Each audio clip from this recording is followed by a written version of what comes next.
Bonjour, nous sommes à Grenoble, à l'ESRF, ce que l'on appelle souvent le synchrotron. C'est la source de lumière synchrotron la plus puissante d'Europe. En 1988, plusieurs pays européens ont décidé de s'unir pour le construire et le faire fonctionner. Et depuis 1994, des milliers de chercheurs viennent chaque année du monde entier pour utiliser ce gigantesque super microscope qui fonctionne 24 heures sur 24. Ce sont des chimistes, des docteurs, des archéologues, des biologistes, des physiciens, des géologues, entre autres. De plus en plus de chercheurs utilisent la lumière synchrotron pour sonder la matière de très près. Pour voir ce qui nous entoure, notre premier outil, évidemment, c'est l'œil. Avec de la lumière, on peut voir les choses même assez petites, comme l'œil d'un insecte ou la pointe d'une aiguille. Pour voir plus petit, on utilise une loupe. Et encore mieux, un microscope. Avec un bon microscope, on peut observer une cellule. Pour voir encore plus petit, 10 000 fois plus petit, la lumière de jour ne suffit plus. Il nous faut une autre sorte de lumière qu'on appelle rayon X.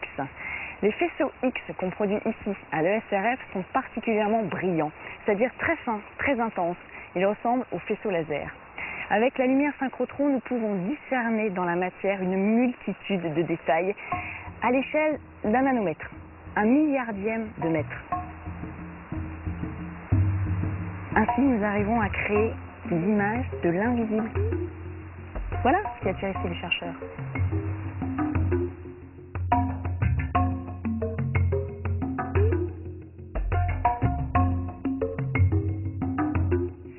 Un nanomètre, c'est la taille d'un atome. Ah, ça d'accord, c'est beaucoup plus petit qu'un mètre.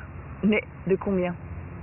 Eh bien, c'est la taille d'une bille par rapport à notre planète, la Terre. Ou autre exemple, l'épaisseur d'un cheveu fait 100 000 nanomètres. Pour produire cette lumière si brillante, il faut accélérer des électrons qui, une fois dans l'anneau de stockage, circulent pendant des heures à la vitesse de la lumière. Le faisceau d'électrons est très fin, environ 1/10 de millimètre. Il est entièrement guidé par des aimants.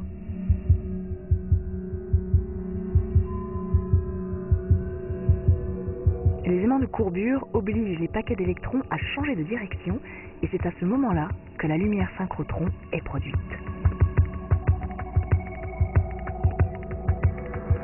Les faisceaux de lumière vont ensuite dans les lignes de lumière, situées tout autour de l'anneau de stockage. Il y en a une quarantaine mises à la disposition des scientifiques. Nous voici dans le hall d'expérience. C'est ici que se trouvent les lignes de lumière. Le tour complet fait environ 1 km. C'est pour ça qu'on utilise des vélos. Les chercheurs passent en moyenne 3 jours à l'ESRF. Ils ont préparé ces journées très longtemps à l'avance et il leur faudra encore des mois après leur départ pour analyser les données obtenues. C'est pourquoi ils sont très concentrés et n'ont pas une minute à perdre. Allons voir une équipe de chercheurs en géophysique. Nicolas, bonjour. Bonjour. Sur quoi vous travaillez ici? Eh bien ici, je travaille sur la détermination des propriétés physiques des matériaux dans les conditions de pression et de température du manteau inférieur. Notre objectif, c'est de mesurer au centre de la Terre. Donc pour reconstituer les conditions de pression et de température de la Terre profonde, on utilise par exemple ce type de presse avec 2 diamants qu'on met face à face et on met simplement l'échantillon entre ces 2 diamants. Mais on peut aussi focaliser des lasers sur l'échantillon pour pouvoir le chauffer à très haute température. On est capable de recréer des conditions de pression qui vont jusqu'à peu près 2 millions de fois la pression atmosphérique, c'est-à-dire le début du noyau, et des températures qui peuvent aller jusqu'à 5000 degrés.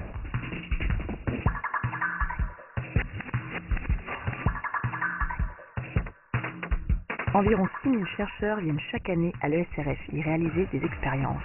La sélection des projets se fait avant tout sur le critère de l'excellence scientifique. Et la plupart du temps, les équipes sélectionnées ne peuvent faire leurs recherches nulle part ailleurs. Une caractéristique des synchrotrons, c'est la multitude des domaines scientifiques qui s'y côtoient et les confrontations d'idées qui en découlent. À l'ESRF, des chercheurs de nationalités différentes s'associent pour mener à bien des projets de recherche audacieux, en mettant leurs moyens en commun. Et même si de nombreuses langues résonnent dans les couloirs, la langue officielle ici est l'anglais. Et tous semblent se comprendre sans trop d'efforts. Chaque ligne de lumière fonctionne 24 heures sur 24, pratiquement sans interruption, car les expériences sont nombreuses et il n'y a pas de place pour tout le monde. La lumière produite ici est essentiellement composée de rayons X, comme dans un hôpital, mais ils sont 1000 milliards de fois plus brillants.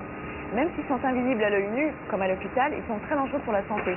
C'est pourquoi toutes les cabines sont isolées avec du plomb, même les hublots. S'il y a une expérience en cours, interdiction d'entrée. Mais rassurez-vous, là où nous sommes, nous ne courons aucun danger. Quand le rayonnement synchrotron entre dans la ligne de lumière, il passe d'abord par la cabine optique où divers instruments donnent à la lumière les caractéristiques que le chercheur souhaite pour l'expérience. Le monochromateur, par exemple, a pour objet de sélectionner une couleur spécifique dans le faisceau.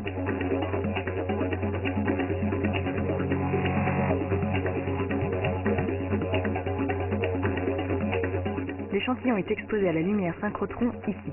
Dans la plupart des cas, l'échantillon est tellement minuscule qu'on le discerne à peine. Les rayons X l'éclairent de l'intérieur et en révèlent ainsi la composition et la structure.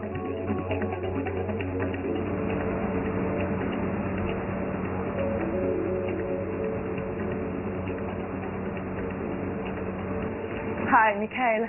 Bonjour Michael, qu'est-ce que vous étudiez sur cette ligne de lumière?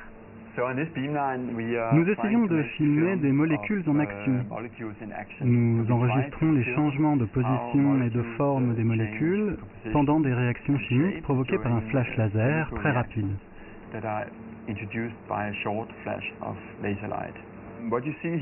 Ce que vous voyez ici, c'est un cristal de myoglobine. Cette protéine est présente dans le sang et transporte l'oxygène que nous respirons. Nous avons découvert que les molécules d'oxygène et d'oxyde de carbone se déplacent dans un réseau de petites cavités à l'intérieur de la myoglobine. Ces cavités sont vraiment essentielles pour la vie. Si ces cavités n'étaient pas là, la vie des mammifères sur Terre ne serait pas possible. Si cette étude a pu être réalisée, c'est parce que le synchrotron permet de faire des films avec une résolution atomique et dans des temps extrêmement courts. Nous étudions la myoglobine d'abord parce que c'est scientifiquement intéressant, mais il pourrait aussi y avoir dans le futur des applications médicales et biomédicales. Cela pourrait intervenir dans le traitement des maladies respiratoires. On pourrait même imaginer, grâce à cela, être capable d'améliorer l'utilisation d'oxygène par les athlètes, par exemple quand ils courent.